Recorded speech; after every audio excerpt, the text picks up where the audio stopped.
Number 5. Heaven was polluted. Lucifer attempted to make himself equal with Christ, the God who created him. Wherever that evil came from and entered into him, no one can tell. Only God knows. The spiritual world is such a mysterious world. However, Lucifer permitted what happened to him. After all, he was not the only one in heaven. How come the sin bypassed the other angels and entered into him? Lucifer fought hard to enter into the purpose of God and thus place himself equal with the Almighty. According to Ezekiel chapter 28 verse 12 to 19 and Isaiah chapter 14 verse 12 to 15. So, heaven was polluted with his strange theories.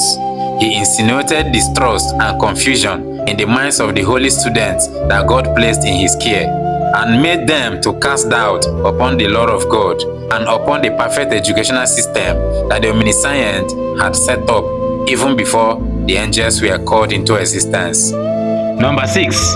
Lucifer has 6 wings. Lucifer was the only one next to Christ. God placed him as the leader and teacher of the sinless students.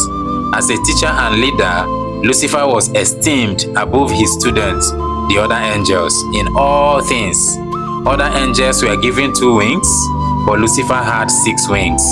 2 wings to cover his face, 2 wings to cover his body and legs, and 2 wings to fly. He was among the cherubims and seraphim that covered themselves before the throne of God, as seen in Isaiah chapter 6, verse 2. Lucifer was their song leader and led them in all their choruses. Other angels sang with 1 key, but Lucifer had the ability to sing in all the 7 different tones. It is from these 7 basic voices that we derived the 7 keys: Do, Re, Mi, Fa, Sol, La, Ti. In music, there are 7 major key notes. So, no doubt, Lucifer is referred to as the father of music. God made him perfect in every way. But guess what? Lucifer fumbled. Number 7.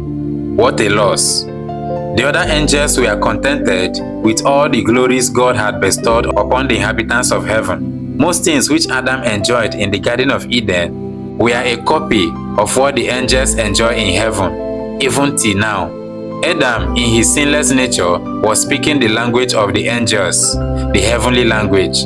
Adam's generation spoke that one language until the generation of Noah pushed their boundaries, and the one language was removed in Genesis 11. When the sin of Noah's descendant got to the peak, the language was withdrawn from man at the Tower of Babel, and confused languages were given to human beings as a curse in Genesis chapter 11.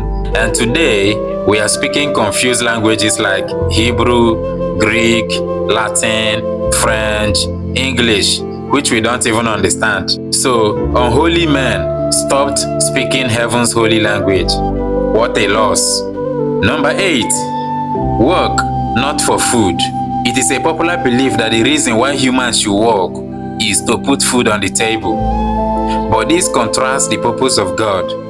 This is the most dangerous false teaching that humans have absorbed and lived with all their lives.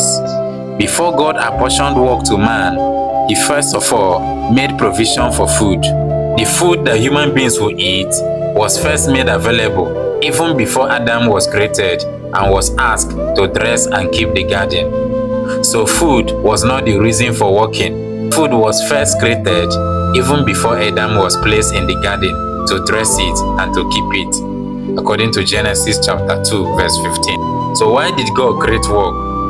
Idleness is an enemy to the body. It makes the body weak and lazy. So work was apportioned to Adam to keep him busy as a form of physical exercise. Through work, the mind and soul are invigorated. By exercise, the body is strengthened. Humans are supposed to work for the will of God. Humans are not supposed to work for food. The demons are behind this. Number 9. A tree that bears 12 different fruits. God provided for the dwellers of heaven the tree of life, which bears 12 manner of fruits and yielded her fruit every month, as seen in Revelation chapter 22 verse 2. This tree of life was also provided for Adam in Eden, but when he disobeyed, the tree was withdrawn from his reach. he was prevented from eating from it. Now, take note of this. When man sinned, heavenly language was withdrawn from him. Heavenly food was taken away from him. What does this tell you? No sinner, I repeat, no sinner is permitted to access the holy things of heaven. Number 10. Angels eat food. Humans are physical and earthly.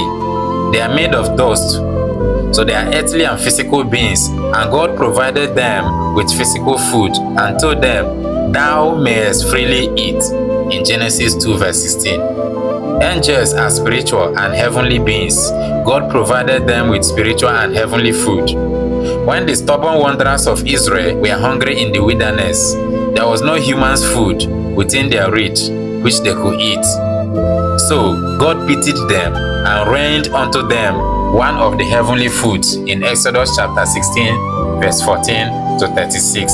The nutritious food was so strange to them that the people asked Moses, "Manna," which is interpreted in Hebrew language as "What is this?"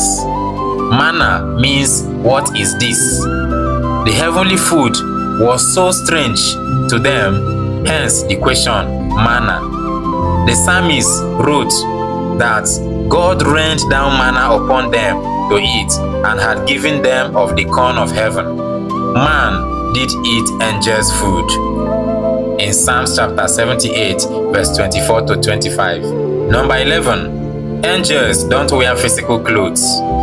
The uniforms of the students in heaven are not the material clothes that humans wear.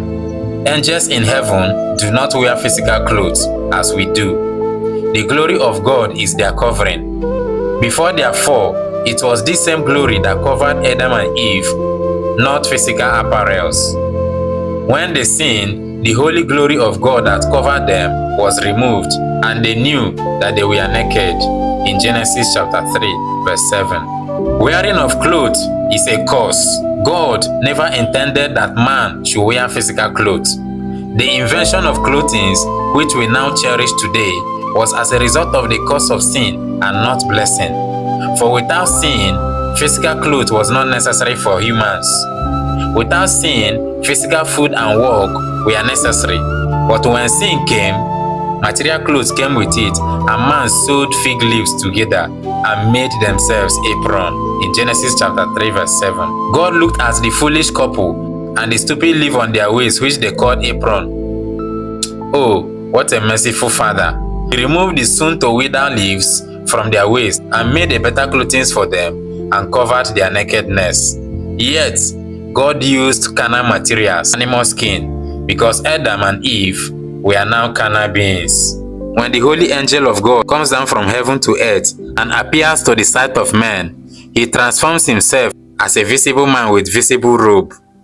If angels appear to sinful man in their full heavenly glory, man cannot stand their splendor.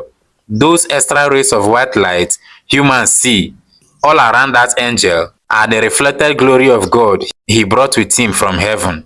After his mission on earth, before he goes back to heaven, he removes the earthly robe and wears back the glory of God that serves as his covering. This is usually what happens.